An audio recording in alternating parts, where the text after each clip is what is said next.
السلام عليكم ورحمة الله وبركاته. الحمد لله رب العالمين والعاقبة للمتقين والصلاة والسلام على سيد المرسلين وعلى آله وصحبه أجمعين.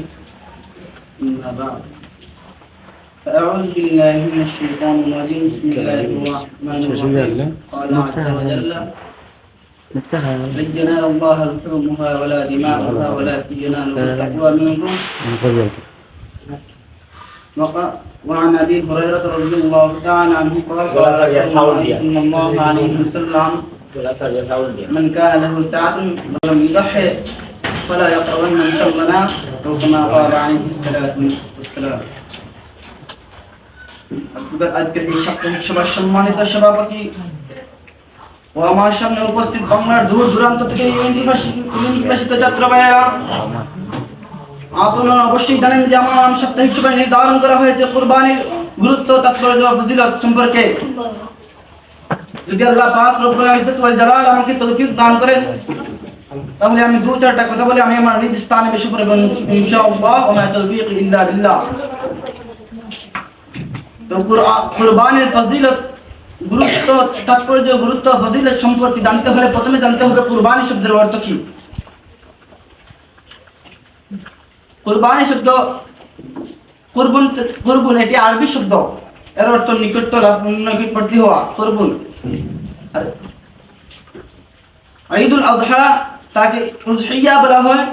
উযহিয়া শব্দের অর্থ হচ্ছে ওই পশু যা কুরবানির দিন জবাই করা হয়। শরীয়তের পরিভাষায় বলা হয় বাহিমাতুল আনআমি লিতাহসিল রাযায়ামুল্লাহ। নির্দিষ্ট মাসে, নির্দিষ্ট দিনে, নির্দিষ্ট সময়ে, নির্দিষ্ট পশুকে আল্লাহর নৈকট্য অর্জন করার জন্য কুরবানি করা। মানব জীবনে প্রথমে আদম আলাইহিস সালাতু ওয়াস সালামের দুই পুত্র হাবিল এবং কাবিলের কুরবানি করেছিলেন। এই কুরআন মাজিদে আল্লাহ পাক রব্বুল ইজ্জত ওয়াল জালাল বলেন: ওয়াতলু আলাইহিম নাবা আবনাই আদম বিল হাক্কি إذ قرب قربانا فتقبل من أحدهما ولم يتقبل من الآخر। আদমের দুই পুত্রের বৃত্তান্ত আপনি তাদের মধ্যে ঘোষণা করে দিন, শোনান যে তাদের একজনের কুরবানি কবুল হয়েছিল, আল্লাহ কবুল করেছিলেন, আর অপরজনের কুরবানি কবুল করেননি। এভাবে যুগে যুগে কুরবানির বিধান আল্লাহ পাক রব্বুল ইজ্জত ওয়াল জালাল কুরআনুল কারীমের মধ্যে বর্ণনা করেন। ولكل أمة جعلنا منسكا ليذكروا اسم الله على ما رزقهم من بهيمة الأنعام। প্রত্যেক সম্প্রদায়ের জন্য নিয়ম করে দিয়েছি আমি আল্লাহ পাক রব্বুল আলামিন। প্রত্যেক সম্প্রদায়ের জন্য নিয়ম করে দিয়েছি তোমাদের যে আমি যে রিজিক স্বরূপ দিয়েছি তোমাদেরকে, তা থেকে বাহিমাতুল আনআম চতুষ্পদ জন্তু থেকে লিয়াযকুরু ইসমাল্লাহি আল্লাহকে এর চতুষ্পদ জন্তুর উপর আল্লাহকে স্মরণ করা। তাই প্রথমে কুরবানি করেছিলেন হযরত ইব্রাহিম আলাইহিস সালাতু ওয়াস সালাম, ওনার পুত্র ইসমাঈলকে। যেমন কুরআনুল কারীমের মধ্যে আল্লাহ পাক রব্বুল ইজ্জত ওয়াল জালাল বলেন: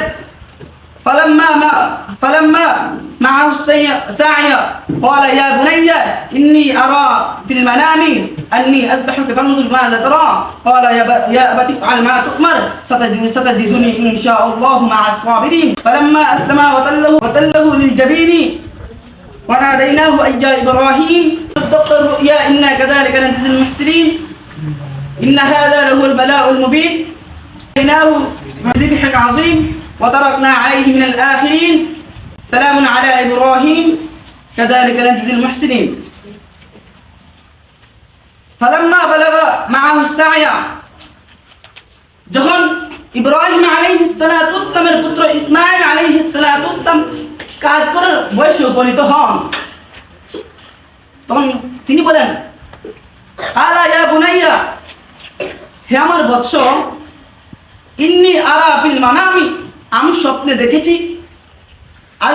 আন্নী নিশ্চয় আমি আযবাহুকা, আপনাকে জবাই করেছি, কুরবানি করেছি, ফানজুর মাযা তারা, এখন আপনার অভিমত কি? তখন ইব্রাহিম আলাইহিস সালামের পুত্র বলেন, ইয়া আবাতি ফাল মা তুমার, হে আমার পিতা আপনি যা ইচ্ছা তাই করতে পারেন, সাতাজিদুনি অচিরেই আমাকে পাবেন ইনশাআল্লাহু সাবিরিন। ধৈর্যশীলদের সাথে ফালাম্মা আসলামা ওয়া তাল্লাহু লিল জাবিন, যখন তারা উভয়ে আনুগত্য প্রকাশ করলো তখন ওয়া তাল্লাহু লিল জাবিন, তখন ইব্রাহিম আলাইহিস সালাম ওনার পুত্রকে ইসমাঈলকে তখন তিনি শায়িত করলেন। ওয়া নাদাইনাহু ইয়া ইব্রাহিম, তখন আল্লাহ পাক রব্বুল আলামিন ইব্রাহিমকে ঘোষণা দিলেন, কাদ সাদ্দাকতার রুইয়া, আপনি কি সত্যি স্বপ্নদেশ সত্যি পালন করলে?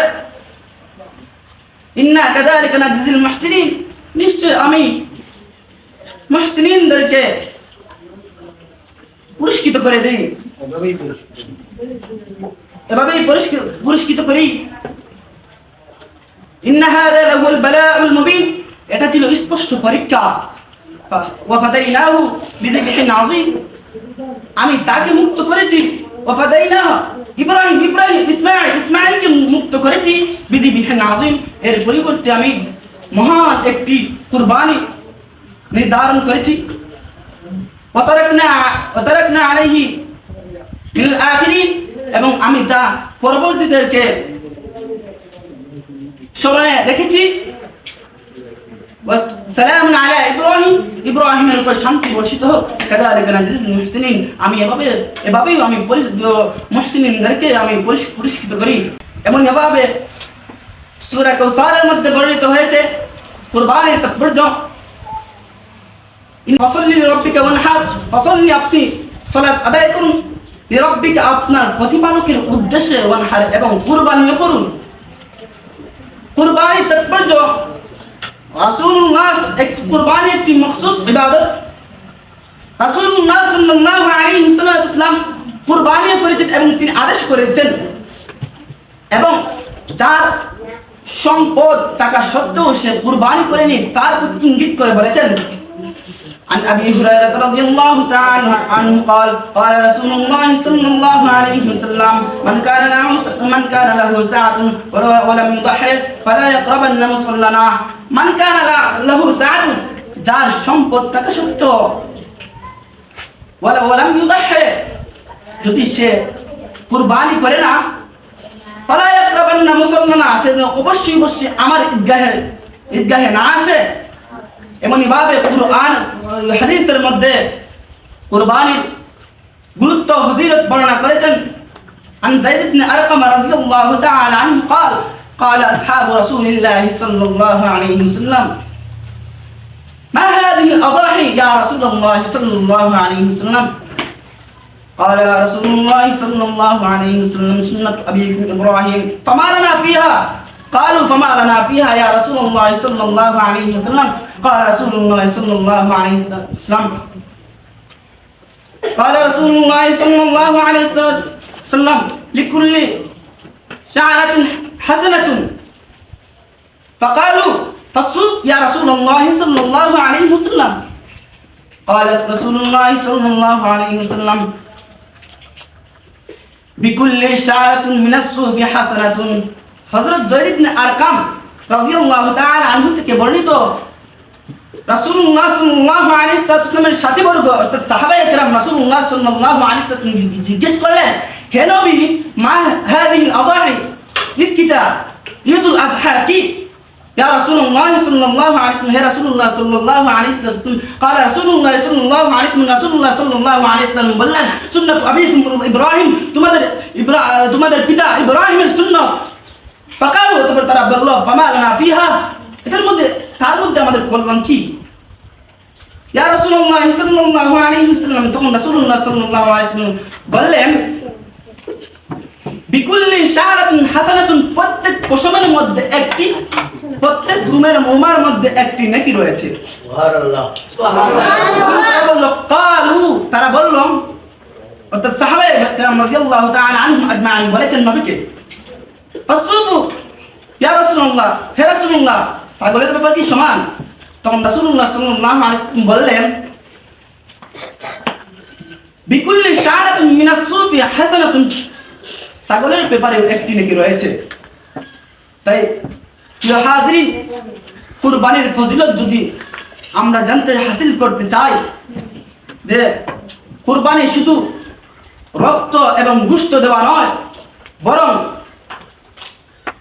প্রেম, প্রতিজ্ঞা, ত্যাগ, ভালোবাসা দিয়ে আল্লাহর নৈকট্য অর্জন করার জন্য কুরবানি এমনই ভাবে কুরআনের মধ্যে কুরবানির ফজিলত বর্ণিত হয়েছে। লাইয়ানাল্লাহ লুহুমুহা ওয়ালা দিমাউহা ওয়ালাকিন ইয়ানালুহু তাকওয়া মিনকুম। শুধু রক্ত এবং গোশত পৌঁছা কুরবানি নয়, বরং কুরবানি হচ্ছে তাকওয়া। এমনি ভাবে আল্লাহ পাক রব্বুল আলামিন অন্য আয়াতের মধ্যে বলেন, লা ইয়াতাকাব্বালুল্লাহু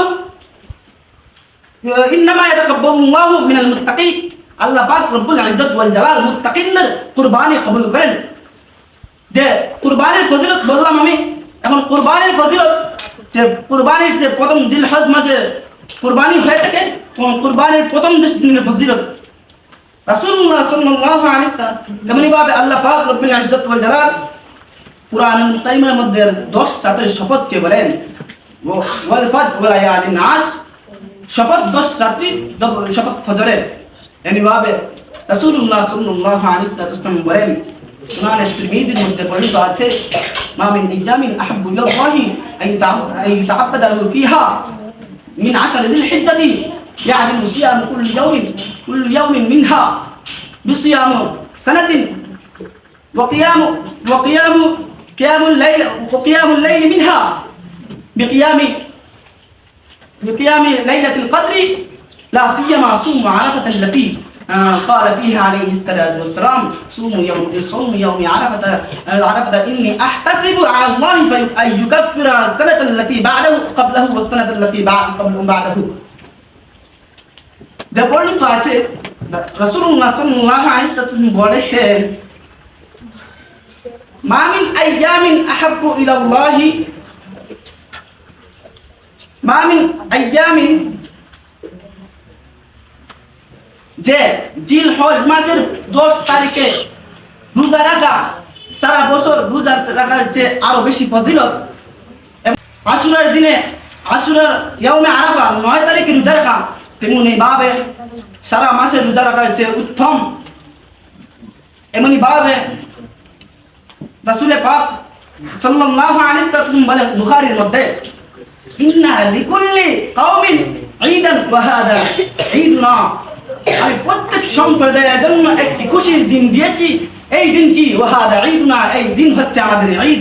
আর কুরবানির যুদ্ধ, যাদের উপর কুরবানি ওয়াজিব, তাদের সম্পর্কে, যাদের উপর কুরবানি ওয়াজিব, বালিগ, প্রাপ্তবয়স্ক, জ্ঞান সম্পন্ন, মুসাফির হলে হবে না, মুকিম হতে হবে, তাদের উপর নেশাব পরিমাণ মাল দুসরক সারা বছর যাকাতের মতো নয়।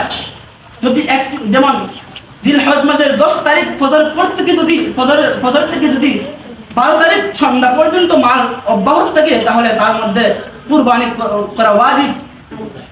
এমনই ভাবে রাসূলুল্লাহ সাল্লাল্লাহু আলাইহি ওয়াসাল্লাম বলেন, ইয়া আইয়ুহান নাস আলা কুল্লি আহলি বাইতিন ফি কুল্লি আমিন উযহিয়াতুন, হে মানুষ সকল,